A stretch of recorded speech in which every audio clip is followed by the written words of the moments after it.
Hello, everybody. This is your old pal, Uncle Hondo, your Las Vegas Raiders beat writer on Sports Illustrated. Merry Christmas to you, and thank you for joining us today. I want to talk about the fallout from the farce at Arrowhead. Um, I continue. I've watched the film. I've talked to so many people. I've even reached out to some friends of mine who are officials. Um, at every level. And when I say every level, I'm talking about, obviously my friends. I do have a couple of friends that are high school officials, but I didn't talk to them. But big time college officials and those that have NFL ties. And I just tried to my best to try to make sense. And I'm going to tell you, I had someone send me a video of a couple of other times that the referees have bailed out Kansas City this year. Now, let's not pretend it's not something that we're not aware of, but I put that at our Facebook page, which is, you may want to go check out our Facebook page, Las Vegas Raiders Insider, on Sports Illustrated on Facebook. You can like and join that page. It's free, but I put the video up there that somebody sent me. And the point of the matter that I really want to come back with and address today, because it is top of mind. It is on a lot of people's radar. The Raiders now sit here 2-10. In a driver's seat for a top pick. We're going to talk a lot about the pick today. So make sure you stick with me on that if you would, please. But the point of the matter is, I said this yesterday, that the league, because of my relationships with referees, I have a tendency to believe them to be very honest and good and honorable men. All of them who are my friends are that way. I have been assured by my friends who have NFL and high college, they've never once been told, um, hey, you better make sure this team wins. And I'm close enough with them that they wouldn't tell me they hadn't been told if they hadn't. But I had someone who is a very high college official who said to me, because I said to him, I said, listen, I believe you. I'm not trying to look for ways to not believe the referees. And I said, but to me, this is nonsensical. It just doesn't make sense. And we talked about it at length. Um, he pointed out some things to me. And I said to him, if there were ever cheating, and I want to make it clear, I think these guys are guilty of terrible officiating. But I would not call it cheating if cheating is an indicator of intent, previous intent, or plan. But he goes, they would never do it with all of them. He goes, it would maybe be one guy that they say, okay, you need to make this happen. And he goes, I just have never heard hide nor tell of it. And he goes, and I don't believe it. He goes, but and these are his words. He goes, it is very bad officiating. Now, I asked him because he made a comment to me that I thought was very revealing. He said, we don't like this as refs. We don't like it at all. Because I said to him, the refs don't have to come face the media. I said, there's no accountability. And I said, and you guys just get away scot free. And he kind of got a little mad at me. We're good friends, so we'll be fine. He goes, I'm telling you right now, this is what he said. He goes, I'd have no problem if we had to face the media. He goes, I think it would be beneficial for us. He goes, but if you think we all, and I remember he's a college ref, he goes, but if you think we're all happy with it, he goes, you're wrong. He goes, we wouldn't have a problem with guys getting suspended and guys being held out of games.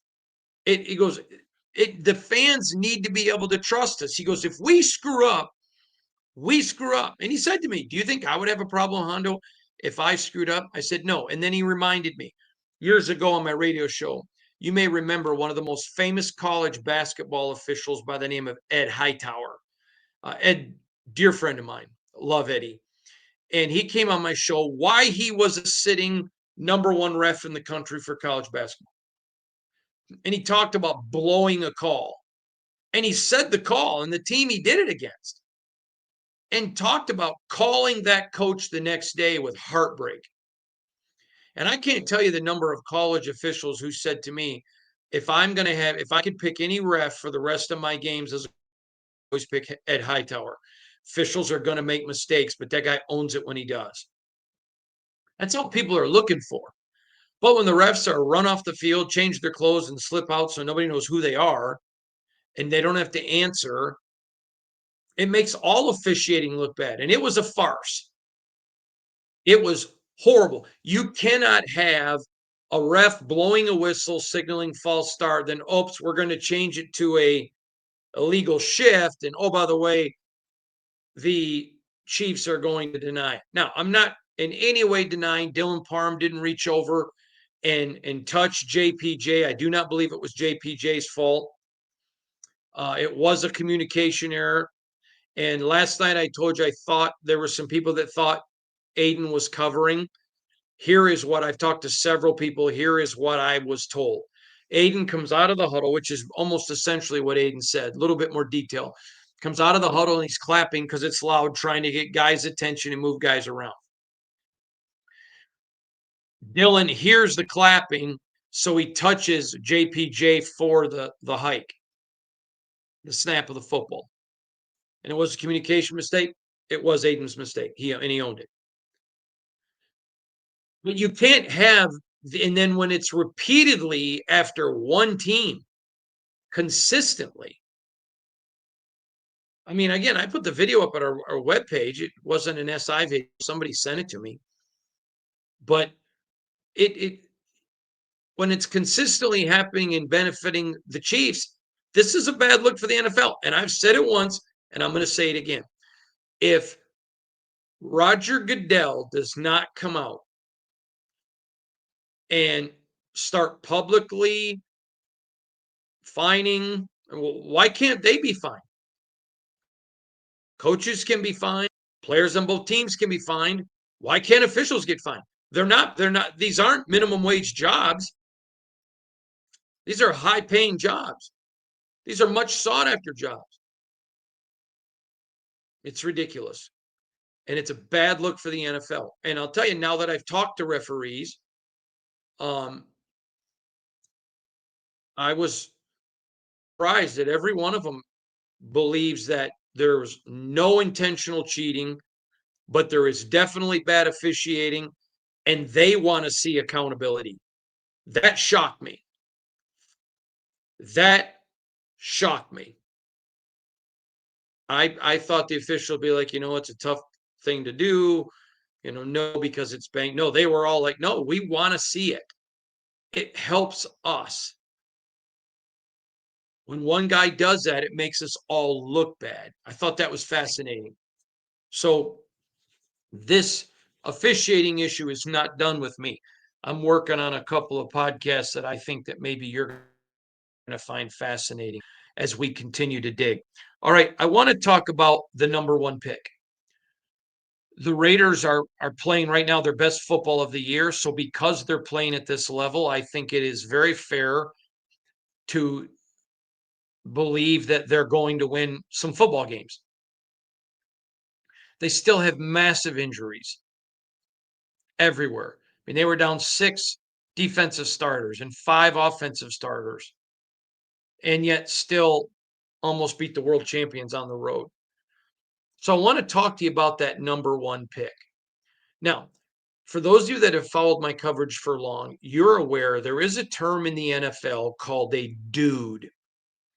It is used by most teams.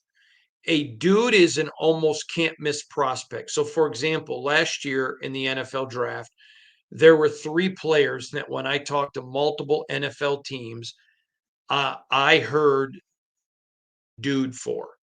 Okay. The 3 players that I heard everybody talk about: Joe Alt, Talise Fawaga, Brock Bowers. Okay. There were a lot of players they thought were going to be really good. There was a lot of guys they thought that could be dudes, but every one of them had warts. Now, we know over half the quarterbacks picked in the first round are failures. Okay. But let's talk about Caleb Williams. There was great concern about Caleb. And I don't think he's looked like a lock at all.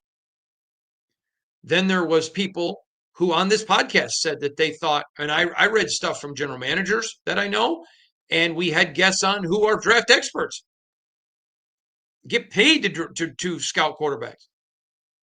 And it looks like Bo Nix that we're not high on Bo Nix at all, and said wouldn't draft him. And he looks like he's going to be offensive rookie of the year. I mean, let's just call spade a spade. It's what it is. It's being truthful. So let's assume that the Raiders win some games and they don't have the first or second pick. All right, let's just assume that. And because these are all scenarios that you want to discuss. And let's assume that Jaguars get the pick. And so somebody jumps ahead. Maybe it's the Giants. Who knows who it is, but somebody moves ahead of the Raiders and desperately wants Shedeur, and Shedor's not there. Just for the sake of this argument. Listen, I know they want Shedeur. That's no secret, okay? But just for the sake of this argument, let's assume for a moment Shedeur isn't there. Okay? If you're not 100% sure, and all right, just for the sake of this one sentence, let's assume everybody's there and they've got the number one pick. If you're not sure that you've got a quarterback that's a dude, a can't miss, do you pass up a Travis Hunter? Do you look and if Aiden plays the way he played yesterday, the rest of the year, do you not say, okay, let's look at a free agent? Let's look at a guy in the second or third round. If we're not sure any of these guys are dudes, do we do what we did last year with Brock Bowers and take a dude like a Travis Hunter? These are all fascinating because everybody wants a quarterback. And let me tell you, I don't have a problem with that. If you think there is one there and you've got a first round pick, you got to be right. But if you're convinced one of those guys is it, you take them. I said this before, I'll say it again. If you are convinced there is a generational franchise quarterback, can't miss dude at quarterback available in this draft, you pay whatever price you got to go up. Those guys are worth their gold, the gold in this league, and you pay whatever price it costs. But you better be right. So if you got a guy that you think, wow, I think this guy's going to be good. He's got some warts. He's going to, he's going to be a little bit of a project. He's not a can't miss. Do you let a Travis Hunter go or a dude go? And I think 90% of you are going to say you get the quarterback. I get that. I am throwing out scenarios that are imperative for you to think about. I mean, look back at Luke Getsy, and both of his quarterbacks went backwards. I mean, that is phenomenal. Coming in, the Raiders fully anticipated it was Aiden O'Connell's job, but they promised Gardner, if you beat him out, you can have it. And what happened was both quarterbacks looked terrible under Luke Getsy. Terrible. Or in the words of Charles Barkley, terrible. I mean, horrible. Well, when it's more than one player going backwards, that's on coaching. Man, the hiring of Luke Getsy and all of that offensive stuff totally ruined this franchise's 2024 season. Horrible decision. And now you see Aiden come back after he's gone 5 weeks, and bam, he's in and looking better than old Aiden. Go back and watch what he did last year on Christmas Day compared to what he did on Black Friday yesterday. He doesn't even look like the same quarterback. Scott Turner, Norv Turner, impacting him. Joe Philbin. I'm throwing out scenarios that I think you have to consider, because with this team's play improved, I mean, let's be honest. Who left on the schedule is as good as the Chiefs? Raiders got a chance here now to win some ball games. And oh, let me just tell you, I'm going to get into it more later. That last game of the year against the Bolts is circled. I'll get in more to you why. A lot more why. Not today. But that game is circled. If you don't have tickets to the last game of the year, you better get them. I would be hard pressed for you to figure out a way that you're going to be disappointed unless there's just a rash of more injuries. That's going to be a very, very physical football game. I'll get more into it later, but anyways, so now this team has to look in that direction. I mean, they've got to look at every situation. I think AP has continued to prove this team has not given up on him. They're fighting with him and for him. I had one of the players in the locker room just say to me, it wasn't on camera, so or on recorder, so I'm not going to say who, although I don't think they would give a crap if I did, but I'm not going to do it out of respect. But just said, you just keep preaching. We ain't quit on our coach and we ain't quit on each other.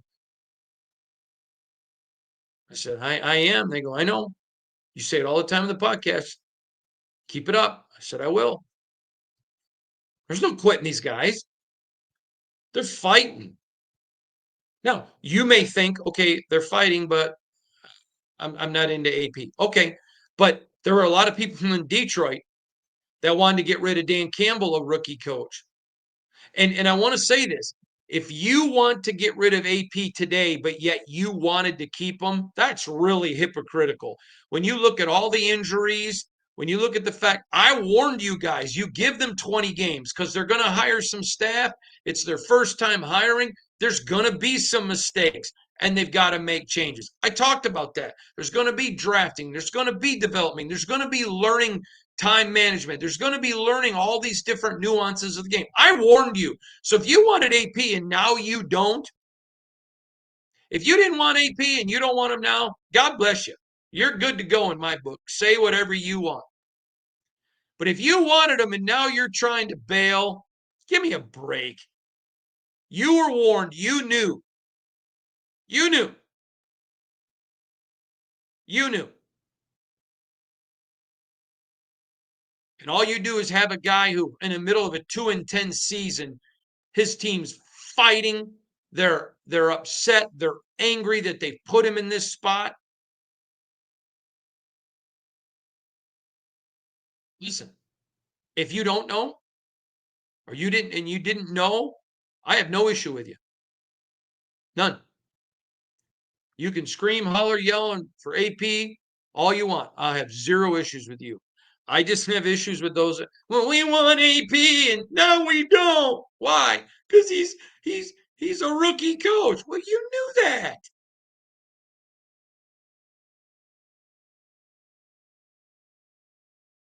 Come on now.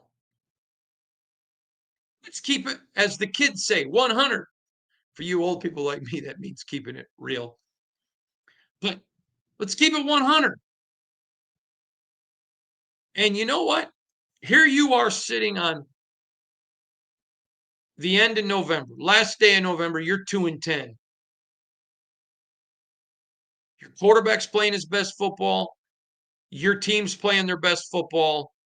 5 starters on offense gone, 6 starters on defense. You got guys playing that. I mean, I cover this team every day, and I'm like, who's that?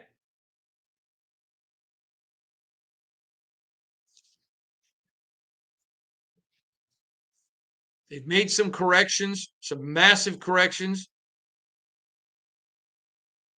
They've got Aiden in there. I think, and I don't know this, I'm not quoting him, I'm giving you opinion here. I believe that AP went with Gardner because that's what I know it's what his offensive coordinator wanted. And I believe, in my opinion, that he acquiesced to trust his coordinator. Looking back, I'm not saying he regrets that at all because both of his quarterbacks look bad. But I think there's probably a lot of people asking, what if? What if they'd gone with Scott Turner? I think there was some concern with Scott because of inexperience, not because of talent, and because of him being a first-time head coach. I believe there was the feeling of we probably need somebody that's got some experience. It's what I believe happened. That's how they ended up with Getzey. But that's water under the bridge. It doesn't matter. But the point is, I think this team now is and you always hear coaches say it all the time. You've heard it 100 times. You want to be playing your best football when December comes around. Well, they are. Unfortunately, their best football came about starting 2-10. Unfortunately, their best football comes down 6 starters on defense and 5 on offense. Unfortunately, this team had a lot of really bad coaching early on the offensive side of the ball, but it's reality. And the reality is also you're entering December playing your best football. A lot of scenarios. Man, I hope you guys have bought your popcorn, cheese, may I add, white cheddar. You guys got your popcorn and you're ready. What a month of football. And then what I believe is going to be the most fascinating offseason in the 5 years I've covered the Raiders. As soon as the season's over, we're going into the 6th year. And I believe it's going to be the most fascinating of the 6 years I've covered this franchise. Man, I hope you're ready. Interesting times. No matter what happens, the Raiders will be better. Now we just got to watch close. A lot of things to watch, a lot of things to see. Thanks for joining me, everybody. Greatly appreciate you. Again, from my family to yours, Merry Christmas. God bless you all. I hope that you had a wonderful Thanksgiving. And now all the attention turns to the team and Florida to take on the Buccaneers.